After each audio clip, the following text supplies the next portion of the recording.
Hello everyone, my name is Julian and I'm a Pandora Boxchain developer and I'm going to talk to you about Malleability and SegWit and how Segregated Witness is aiming to fix transaction malleability problem in Bitcoin. So what was our motivation? So our Prometheus protocol is based and inspired by Bitcoin.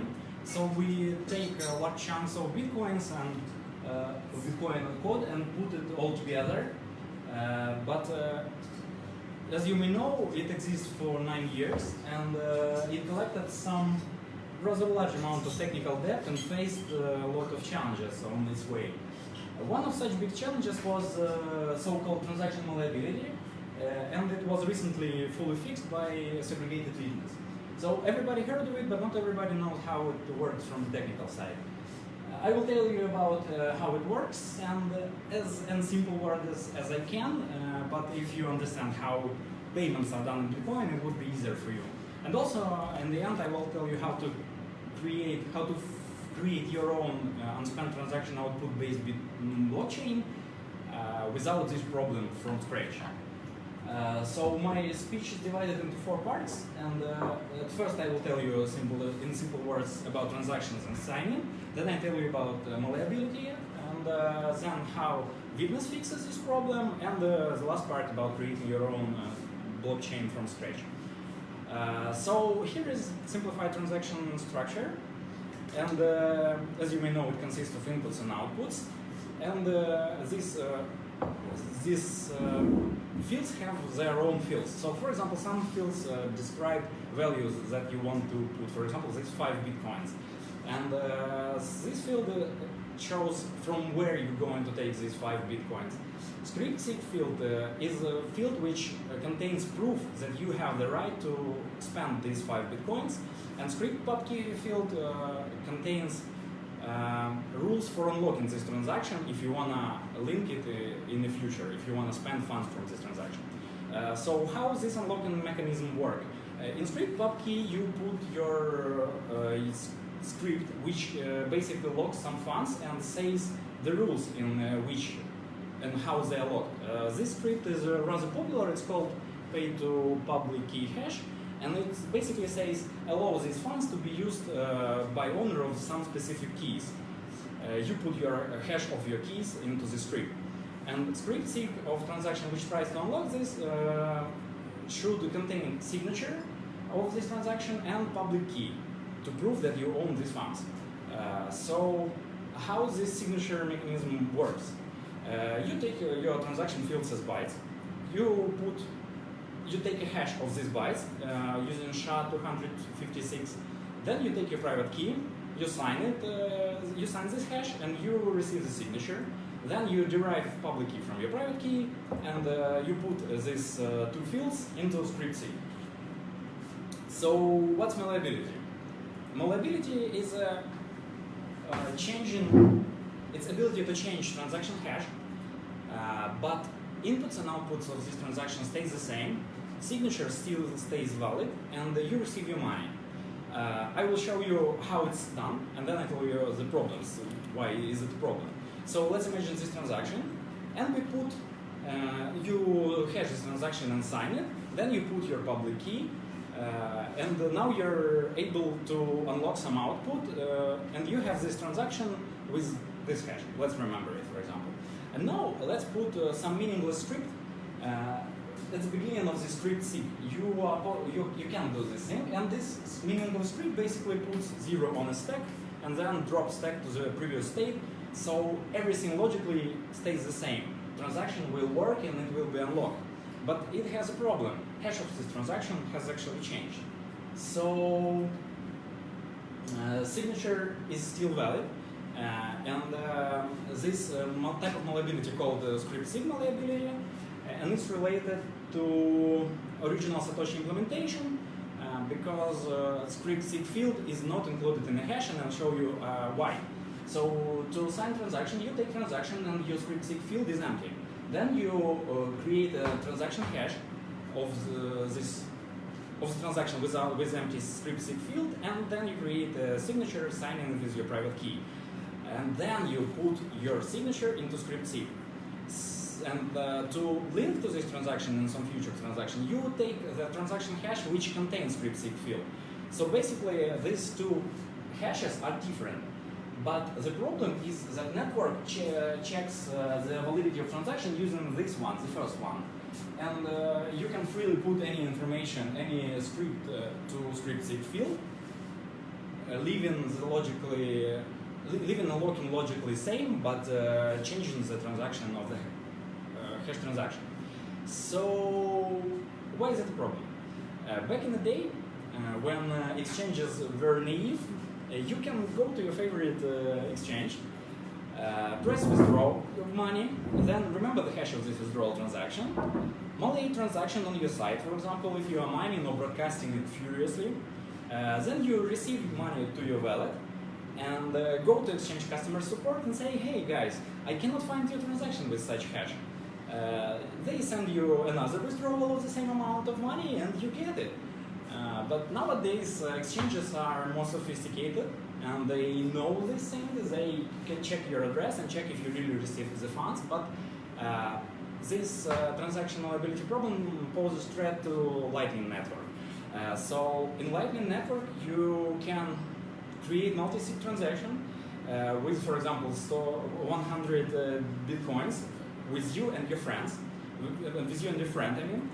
And then you create exit transaction which links to the transaction that you created, and these transactions stay unconfirmed. And if your friend in some way can malleate the transaction that was that you send your 100 Bitcoin to, you may just lose your money, or yeah, that's basically it. And it makes Lightning Network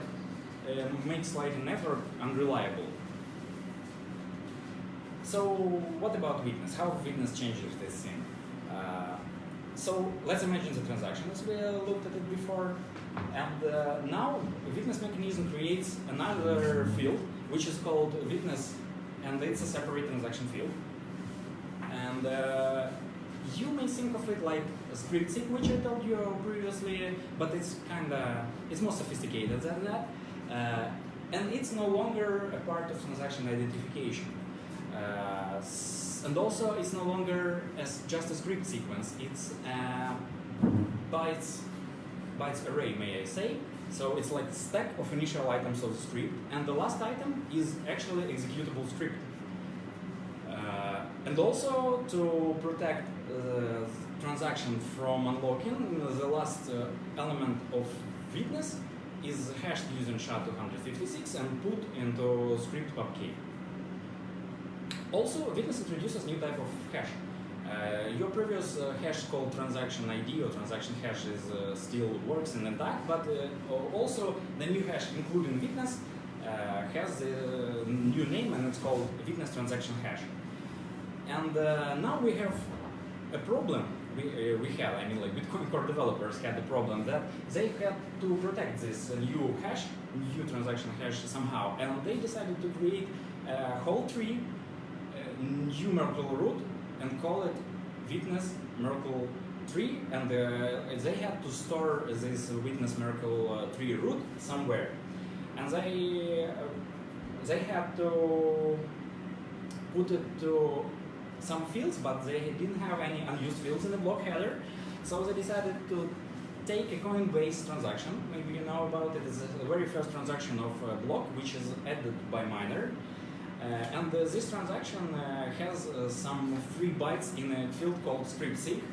And you maybe heard of the story that Satoshi Nakamoto put bytes saying something about times and banks in this transaction. So it's like it was like identification of the time at which Genesis block was created.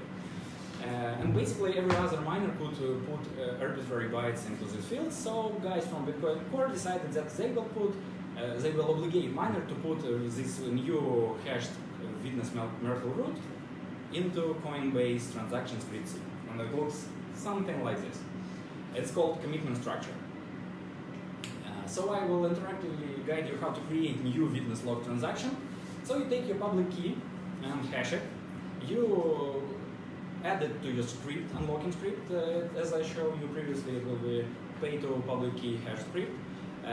Then you take a hash of whole this script, you prepend witness version, and put it into script pub key of your transaction. Now you have transaction that can be unlocked using this new witness mechanism. And now, when you wanted to pay to this transaction, to use funds from this transaction, you create a new one, but you leave the script empty because it could be malleated if it wasn't empty. You take hash of this transaction, sign with your private key, you get your signature, but you put it now not in script sig, you put it into witness field, and then you take your public key, also put it into witness field, and the last item will be unlocking script. You put the whole unlocking script into the last witness field.